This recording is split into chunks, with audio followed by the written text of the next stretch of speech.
아리마대 사람 요셉은 예수의 제자이나 유대인이 두려워 그것을 숨기더니 이 일 후에 빌라도에게 예수의 시체를 가져가기를 구하며 빌라도가 허락하는지라. 이에 가서 예수의 시체를 가져가니라. 일찍이 예수께 밤에 찾아왔던 니고데모도 모략과 침향 섞은 것을 100리트라쯤 가지고 온지라. 이에 예수의 시체를 가져다가 유다인의 장례법대로 그 향품과 함께 세마포로 쌌더라.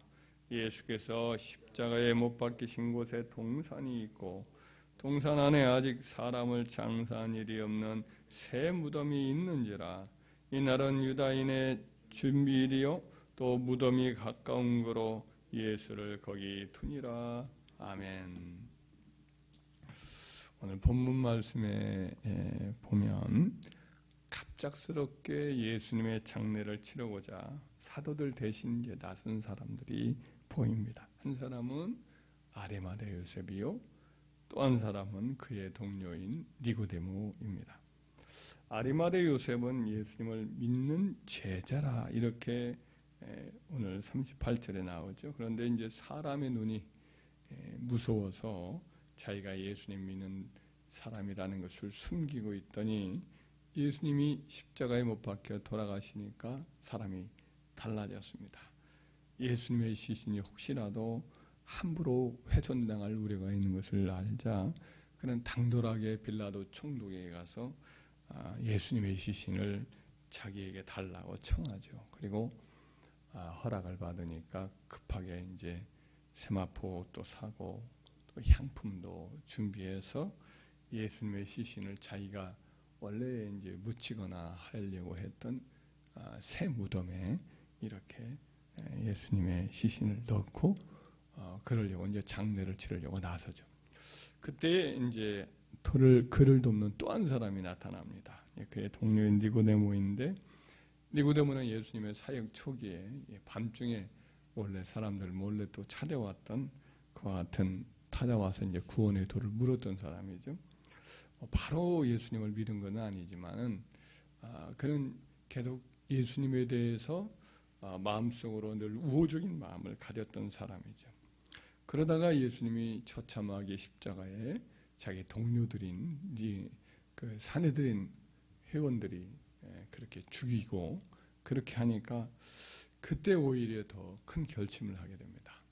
그리고 아리마대 요셉이 용기를 내니까 자기도 역시 용기를 내서 예수님의 시신을 잘 안장을 하려고 많은 양의 모략과 침향을 가지고 와서 니고데모를 아리마대 요셉을 도와가지고 예수님의 장례를 품격 있게 이렇게 매장할 수 있도록 그렇게 도와주죠. 이렇듯 아리마대 요셉은 사실은 한 번도 그 존재를 드러낸 적이 없었던 사람이에요. 갑자기 나타나서 예수님을 위해서 꼭 필요한 일을 하고는 또 그 이후에는 이 일 후에는 또 어디론가 성경 기록에는 전혀 나타나지 않게 그런 뒤로 물러가죠. 니고데모는 역시 요셉을 도와서 예수님의 장례를 치른 다음에는 또 물러가요. 그 예수님을 조용히 섬겼겠죠. 공개적으로 이렇게 나타나서 교회의 지도자로서 일한 것은 없습니다. 그들은 꼭 필요할 때 나타나서 자기의 사명을 멋지게 수행을 하고 그 다음에는 뒤로 물러가서 조용히 주님과 교회를 섬기는 일에 헌신을 한 것입니다. 이처럼 성경을 보면 딱 한 번이지만 꼭 필요한 때에 하나님의 나라와 기름 부음을 받은 하나님의 사람이나 그리스도를 위해서 적극적으로 일을 하고 그 다음엔 또 뒤로 물러가서 조용히 자기를 감추는 진실한 하나님의 일꾼들이 나와요. 예를 들면 예수님께 세상에 태어나서 처음으로 이제 하나님 앞에 성전에 이렇게 아기 예수가 그의 보호자인 요셉과 그리고 마리아의 품에 안겨서 하나님 앞에 첫 것을 드리는 그와 같은 의식을 치르고자 할 때 그때 성전에 나타났던 시몬 선지자 그분도 마찬가지입니다. 그 이전에 뭐 시므온 선지자가 있었다는 기록도 없고요. 그 이후에 그가 또 뭐 하나님의 아들이신 예수 그리스도를 위해서 뭔가를 이렇게 했다라고 성경에 기록하는 것은 없습니다.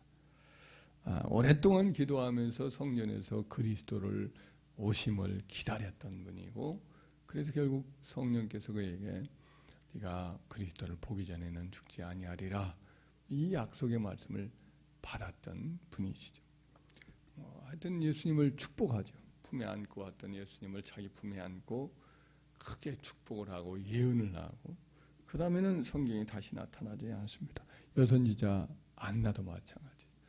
늘 성전을 떠나지 않고 주야로 금식하며 하나님께 기도하였던 이 여인이, 과부된 지가 거의 80년이 되니까 굉장히 오랫동안 외로운 생활을 했지만은 하나님의 성전에서 하나님을 바라보면서 기도하셨던 이 여인도 마찬가지로 아기 예수님을 알아보고 그를 위해서 기도하고 예언을 하고, 그리고는 사라지고 이제 나타나지 않습니다.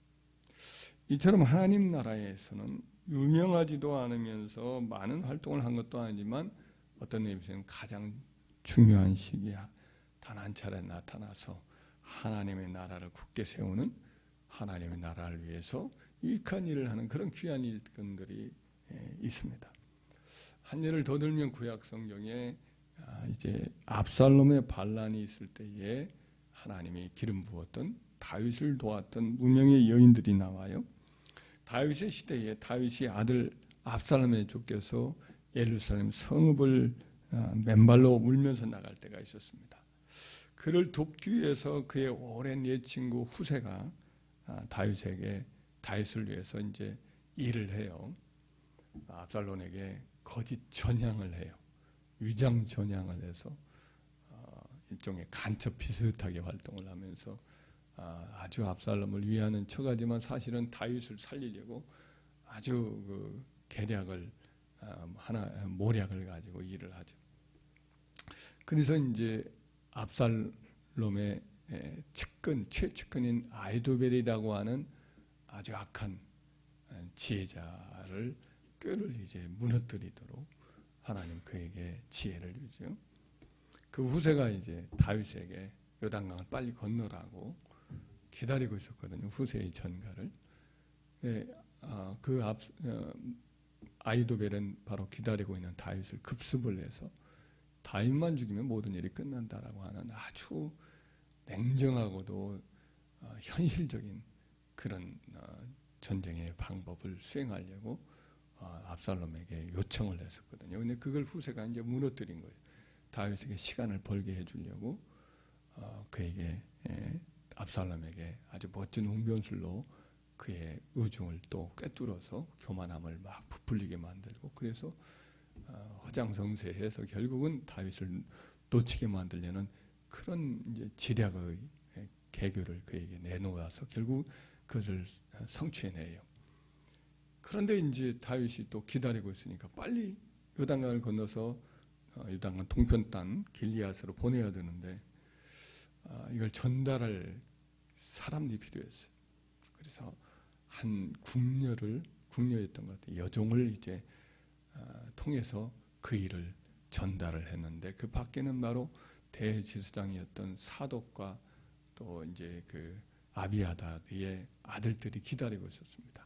아히마아스하고 요나단이라는 젊은이가 기다리고 있었는데 그 여종이 조용히 나가서 전가를 전하죠.